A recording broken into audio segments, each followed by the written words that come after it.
I'm going to go over this book again that we did on the last Thursday um, devotional we did, Praying Through the Bible for Your Kids.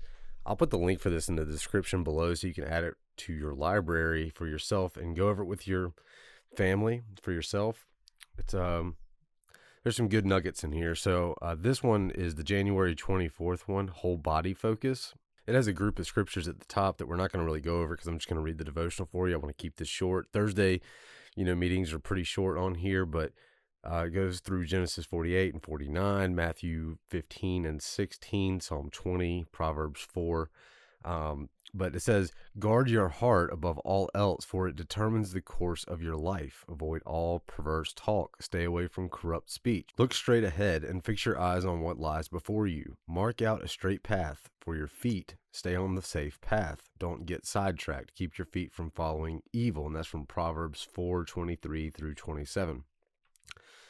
And it starts off by saying, don't text while driving. It's the kind of instruction we give to our kids so they don't end up in the ditch or worse. We want their full attention and focus to be on navigating the road ahead of them. Similarly, the father speaking in Proverbs 4 calls his son to pay attention to the path ahead so he won't get lost along the way of life. If the son wants to have the full life that is available in God, he must orient his whole self in God's direction. The father works his way through numerous body parts that must be dedicated and disciplined in this direction. The heart must be guarded from worldly affections. The mouth can't spew perverse talk. The eyes must be fixed on the prize of the upward call of God. And the feet must take him places where he will experience more of God instead of more of what the world offers.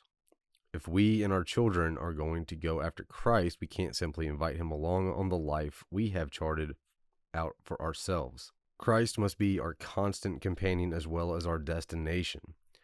And it's just reading that just made me think you can't have two body parts going different directions. The body has to go as one. So we have to train and discipline, dedicate our body to Christ. We have to guard our mouth, guard our eyes, guard our ears. That was one of the first things I did when I became a follower of Christ.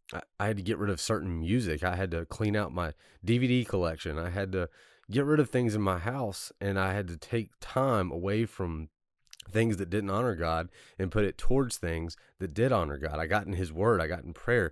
I got in serving others.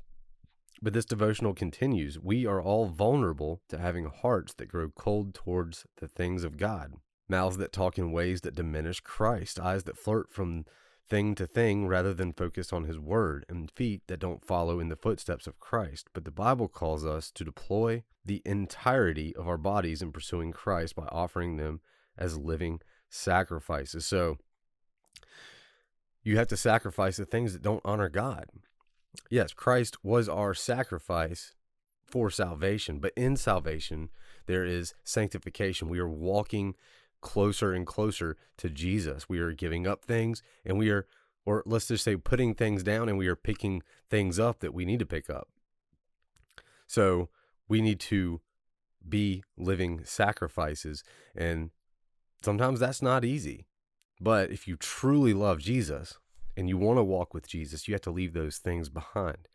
So leave the things behind, put those things down that don't honor God, and pick the things up that do, as you continue mission, as you Charlie Mike.